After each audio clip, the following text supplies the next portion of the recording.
ഇവിടെ നേരത്തെ സ്വാഗത പ്രസംഗത്തിൽ അല്ല DP പ്രസംഗിക്കുമ്പോൾ പറഞ്ഞില്ലേ, ഇന്ത്യയിലെ തൊഴിലാളികൾ തകർക്കുന്ന 4 നിയമങ്ങൾ പാർലമെന്റ് പാസാക്കി. ലേബർ കോഡുകൾ 29 തൊഴിൽ നിയമങ്ങളെ 4ആക്കി ചുരുക്കിയതാണ്.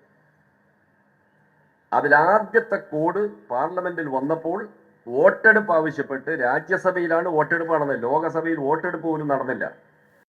ലോകസഭയിൽ ആകെ CPM-ന് 3 മെമ്പർമാരാണ് ഉണ്ടായിരുന്നത്.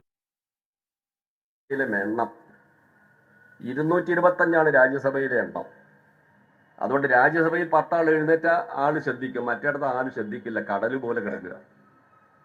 ആ ബില്ല് കോഡ് ഓൺ വെയിറ്റ് എന്ന ബില്ല് വന്നപ്പോ വോട്ടെടുപ്പ് വേണമെന്ന് ആരിഫ് ആവശ്യപ്പെട്ടു.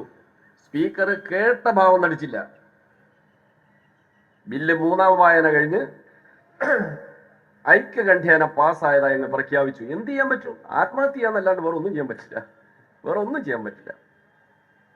രാജ്യസഭയിൽ മൊത്തം എണ്ണം കുറവ്, പിന്നെ ഞങ്ങൾ ഒരു 5-8 പേര് ഇടതുപക്ഷം, പിന്നെ കുറച്ച് LPF എന്ന് പറയുന്ന തമിഴ്നാട്ടിലെ DMK-ന്റെ ട്രേഡ് യൂണിയൻ, സമാജ്വാദി പാർട്ടി ഇതിന്റെ കൂടെ നിന്നു. അങ്ങനെ എല്ലാം കൂടി ഒരു 11 പേര് വോട്ടെടുപ്പിൽ എതിർത്ത് വോട്ട് ചെയ്തു. വോട്ടെടുപ്പ് ആവശ്യപ്പെട്ടു, വോട്ടെടുപ്പ് നടത്തിച്ചു. അത്ഭുതകരമെന്ന് പറയട്ടെ, ആ വോട്ടെടുപ്പിൽ ഇന്ത്യൻ നാഷണൽ കോൺഗ്രസ് BJP-യോടൊപ്പമാണ് വോട്ട് ചെയ്തത്. ഗുലാം നബി ആസാദാണ് പ്രതിപക്ഷ നേതാവ്. ഞങ്ങൾ അത്ഭുതപ്പെട്ടുപോയി. ഒന്നുകിൽ വിട്ടുനിന്നാൽ മതിയായിരുന്നു.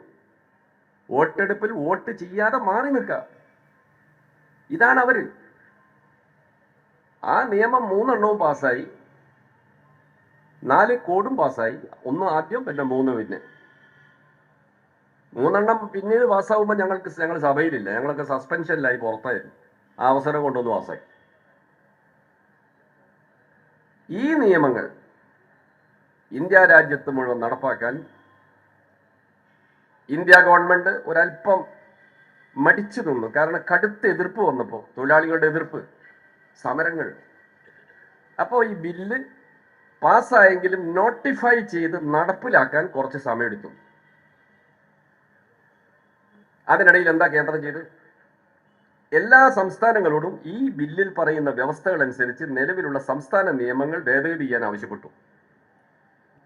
തൊഴിൽ എന്ന് പറയുന്ന പ്രശ്നം ഭരണഘടനയുടെ കൺകറന്റ് ലിസ്റ്റിൽപ്പെട്ട വിഷയമാണ്.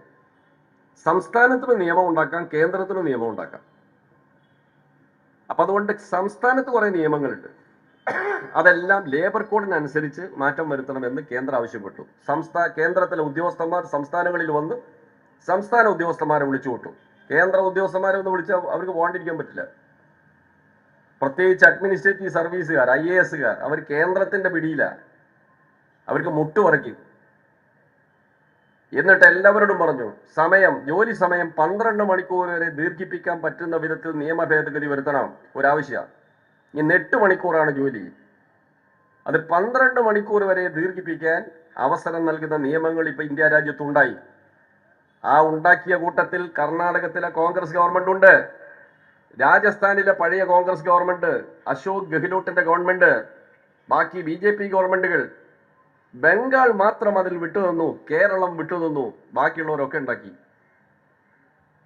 ഇതാണ് ഇന്ത്യ രാജ്യം. അങ്ങനെ പല നിയമങ്ങളും സംസ്ഥാനങ്ങൾ ഉണ്ടാക്കി. കേരളം അതിൽ നിന്ന് മാറിയത്. നേരിട്ട് കേന്ദ്രം ഇത് നടപ്പാക്കുന്നതിന് ഒരു അമാന്തം കാണിച്ചു, ഭയപ്പെട്ടിട്ട. അങ്ങനെ ഇരിക്കുമ്പോഴാണ് ബീഹാർ തെരഞ്ഞെടുപ്പ് വന്നത്. ബീഹാർ തെരഞ്ഞെടുപ്പിൽ രാഹുൽ ഗാന്ധിയുടെ എല്ലാ ജാഥയും എല്ലാം പ്രശ്നമൊക്കെ ഉണ്ടായിരുന്നു, ഇന്ത്യ മുന്നണി. പക്ഷേ നമ്മൾ ജയിക്കാൻ പറ്റിയില്ല. BJP വലിയ വിജയം നേടി. അതോടുകൂടി അവരുടെ ആത്മവിശ്വാസം വളർന്നു. ഇനി ഒന്നും നോക്കാനില്ല, വരുന്നിടത്ത് വെച്ച് കാണാനുള്ള നിലയിൽ അവർ 4 ലേബർ കോഡും നടപ്പാക്കിയതായി നോട്ടിഫൈ ചെയ്തു. ഇനി നിയമത്തിനൊരു ചട്ടം ഉണ്ടാക്കണം, റൂൾസ് ഉണ്ടാക്കണം. ആക്ട് ആൻഡ് റൂൾസ് രണ്ടും രണ്ടാം. ആ റൂൾസ് ഫ്രെയിം ചെയ്തു, ഇപ്പൊ നോട്ടിഫൈ ചെയ്തു. 45 ദിവസം വരെ അതിൽ ആക്ഷേപം കൊടുക്കാൻ എല്ലാവർക്കും അവകാശമുണ്ട്, നിങ്ങൾക്കൊക്കെ അവകാശമുണ്ട്. എന്നിട്ട് ഈ ആക്ഷേപങ്ങൾ കൂടി നോക്കിയാണ് അത് ഫൈനലൈസ് ചെയ്യുക. ഒരു മാറ്റവും വരുത്തില്ല, അതൊരു നടപടിക്രമമാണ്. ഈ സാഹചര്യത്തിലാണ് കേരള ഗവൺമെന്റ് ഒരു തൊഴിലാളി സമ്മേളനം വിളിച്ചു കൂട്ടിയ ലേബർ കോൺക്ലേവ്. ലേബർ കോഡിനെ കുറിച്ച് ചർച്ച ചെയ്യാൻ ട്രേഡ് യൂണിയൻ നേതാക്കന്മാരുടെ ഒരു സമ്മേളനം. കേരള സർക്കാരിന്റെ തൊഴിൽ വകുപ്പ്, ശിവൻകുട്ടി CITUവിന്റെ നേതാവാണ്, തൊഴിൽ വകുപ്പ് മന്ത്രിയാണ്, വിദ്യാഭ്യാസ മന്ത്രിയാണ്. വിളിച്ചുകൂട്ടി.